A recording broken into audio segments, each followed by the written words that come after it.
श्रीमान त्रिपाठी जी, प्रणाम। महाराज जी, आपका एक प्रश्न है।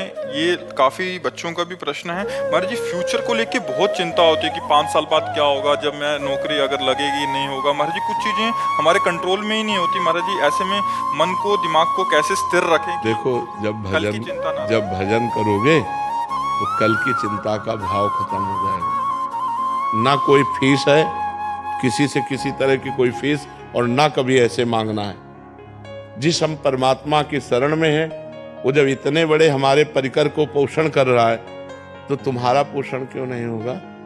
तुम कल के लिए चिंतित क्यों हो? क्योंकि तुम्हें परमात्मा का आश्रय नहीं स्वीकृत है। तुमने भगवान को अपना मालिक नहीं माना। तो फिर जैसे जहाज ना हो और तैरना ना आता हो, फिर नदी में उसकी हालत क्या होगी, समुद्र में हालत क्या होगी उसकी, वैसी हालत है आप लोगों की। ना तो आपके अंदर ज्ञान है और ना भगवान का भरोसा है। तो अब ओवर थिंकिंग, भूत भविष्य काल का चिंतन, ये आपको तो परेशान करेगा ही करेगा। हम कहते हैं राधा राधा नाम जप करो और भगवान के आश्रित रहो। जब तक ब्याह न हो तब तक ब्रह्मचर्य से रहो। देखो आपका अंदर से क्या ज्ञान प्रकट होता है। एकदम आनंदित रहोगे बच्चा, एकदम आनंदित रहोगे। हमारी बात मान लो। अगर हम भगवान के सहारे हैं तो हम आपको बार बार कहते हैं, किसी भी बात की कमी नहीं है और किसी को चिंता नहीं। इनको इसलिए चिंता नहीं कि महाराज जी बैठे हैं, हमको इसलिए चिंता नहीं कि भगवान है। सब एक दूसरे के आश्रित होकर भगवान का आश्रय ला, किसी को कोई चिंता नहीं। आप चिंतित क्यों हो रहे हैं? अपने लिए परेशान क्यों हो रहे हैं? हम कहते हैं आप ब्रह्मचर्य रह के देखो और नाम जप करो, बड़ी बड़ी विपत्तियों को रौंद के न निकल जाओ। तो हमसे बताओ, ब्रह्मचर्य वो पावर है जो आपकी सोच को पॉजिटिव करता है। लोग समझ नहीं पा रहे। और ब्रह्मचर्यहीनता जहां जैसे जैसे आती जाएगी, आपकी सोच निगेटिव होती चली जाएगी। निगेटिव सोच ही मृत्यु है और पॉजिटिव सोच ही जीवन है। अगर हमारा पॉजिटिव चिंतन है तो हम बहुत आनंदित रहेंगे, दुख में भी। अगर निगेटिव चिंतन है तो सब सुविधाएं हैं, लेकिन हम परेशान रहेंगे। अगर हम आज दहाड़ रहे हैं तो भगवान की शरण में और ब्रह्मचर्य से हैं, उससे हम दहाड़ रहे हैं, भगवान की शरण में और ब्रह्मचर्य से। वही तुम्हें सब नौजवानों को कहते हैं, तुम थोड़ा जिसे निकालने में इतना आनंद समझते हो, उसको रोक के तो देखो, बहादुर बन जाओगे। माया पर विजय प्राप्त कर लोगे। हर विपत्ति, हर संकट को रौंदने की सामर्थ्य आ जाएगी। धर्म से चलो, पवित्र आचरण करो। क्यों भविष्य की चिंता करते हो? वर्तमान को संभालो। वर्तमान सही है तो तुम्हारा भूत भी पवित्र हो जाएगा और भविष्य भी मंगलमय हो जाएगा। वर्तमान गलत हो गया, भूत भविष्य की चिंता में मिनट को खो दिया।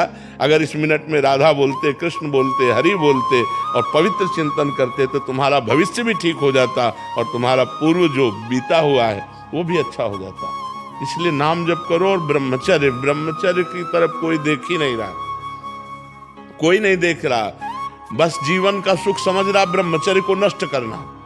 नए नए बच्चे समझ रहे हैं जितना ब्रह्मचर्य को नष्ट कर लो उतने सुख भोग लो। ये तुम्हारे जीवन का नाश है। ब्रह्मचारी रहो। जब परिपक्व ब्रह्मचर्य हो जाए 20-22 के बाद, जब ब्याह हो, फिर गृहस्थी में संयोग करो, कुछ नहीं बिगड़ सकता। ब्रह्मचर्य नष्ट कर 12-12 वर्ष के बच्चे जैसे ब्रह्मचर्य नष्ट कर रहे हैं, अब ये 22-24 तक पहुंचते पहुंचते ये सब फ्यूज हो जाएंगे। इनके अंदर सामर्थ्य ही नहीं रहेगी कि वो गृहस्थी के लायक रहे। हमारी बात को लिख ले, कागज में लिख ले, चाहे दिमाग में लिख ले। अगर धर्म से चलोगे तो तुम कम से कम संसारिकता का भी तो निर्वाह कर पाओगे, नहीं तो संसारिकता का निर्वाह नहीं कर पाओ। अरे नए बच्चे तो ऐसे टमाटर जैसे रखे होने चाहिए गाल और चेहरा। ब्रह्मचर्य का मतलब क्या होता? अब ब्रह्मचर्य नहीं तो बूझे बूझे से रखे, अब वही नूडल खाएं, वो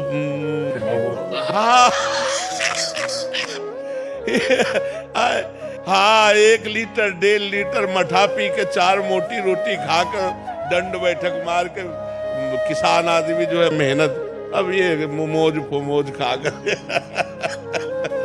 अब भोजन सही नहीं है, आचरण सही नहीं है, तो विचार कहाँ से पवित्र और सही आ जाएंगे? ये कभी आनंदित होते हो? एकांत में चिंतन करके कभी आनंदित होते? कभी नहीं। एकांत में चिंतन करके और डिप्रेशन में पहुंचोगे। क्यों? भगवान का चिंतन नहीं। जब हम एकांत में होते, अपने प्रभु से होते, तो हृदय में आनंद की उफान आती है, आनंद की उफान। अब जब आप एकांत होते हैं तो आप गहरी चिंतन करते हैं भूत भविष्य का, गहरा चिंतन करते हैं धन का, गहरा चिंतन करते हैं क्या होगा, तो आप परेशान हो जाते हैं। अगर वर्तमान में भगवान का चिंतन, तो जैसे पूरी सृष्टि भगवान चला रहे हैं ऐसे आपको चलाएंगे। आप देखो तो भगवान के भरोसे तो होके देखो, कितना आनंद है, कितना मंगल है। खूब नाम जप करो, चरित्र पवित्र रखो, फिर आनंद हो जाएगा।